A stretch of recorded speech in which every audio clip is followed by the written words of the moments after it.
Nous formons par nos communautés aux quatre coins du monde le peuple de Dieu, l'Église de Dieu, unis, rassemblés, telles les pièces d'un puzzle, d'un patchwork pour former le corps du Christ.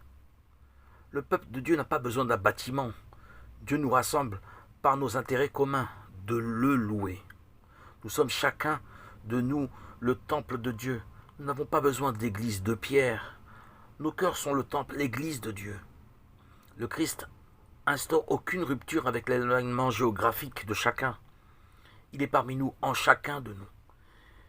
Il n'est pas nécessaire d'avoir un cadre, une structure physique. Mais pour le coup, il faut bien reconnaître que nous devons nous rassembler dans une maison, un lieu pour vivre notre foi ensemble, vivre notre communion fraternelle.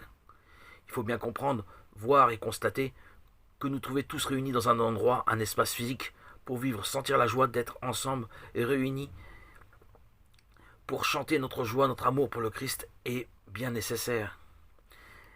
Il est toujours évident que l'on ressort plus renforcé, édifié par ces assemblées qui nourrissent et renforcent notre foi. L'espérance chrétienne, dans tout ce qu'elle a de profond, ne peut que se fortifier, se nourrir par ces assemblées de Dieu, inscrites dans un lieu physique terrestre. C'est le lieu où la présence de Dieu se manifeste très facilement, sans avoir besoin nécessairement de vitraux, d'images, de statues qui peuvent éparpiller notre concentration, et plus encore éparpiller notre attention. Un lieu vidé d'images, d'icônes, et que sais-je, est plus favorable pour nous recentrer sur Dieu. Des chants et prêches suffisent à eux seuls pour amener la présence du Christ dans ces lieux dépouillés de tout symbole. Notre vision est centrée sur le Seigneur et rien d'autre. Un bâtiment sans aucune configuration christique nous recentre beaucoup plus facilement vers le Seigneur, sans tenir compte des apparences, peintures, artistiques ou autres. Le lieu vidé de tout dessin, image, met en place progressivement notre union à Dieu, notre attachement à Dieu. Nous rejoignons Dieu, il s'impose à nous par sa présence et de manière si évidente. Il n'est pas nécessaire d'habiller nos espaces de prière avec tous ces icônes, images d'art religieux, sculptures, peintures, statues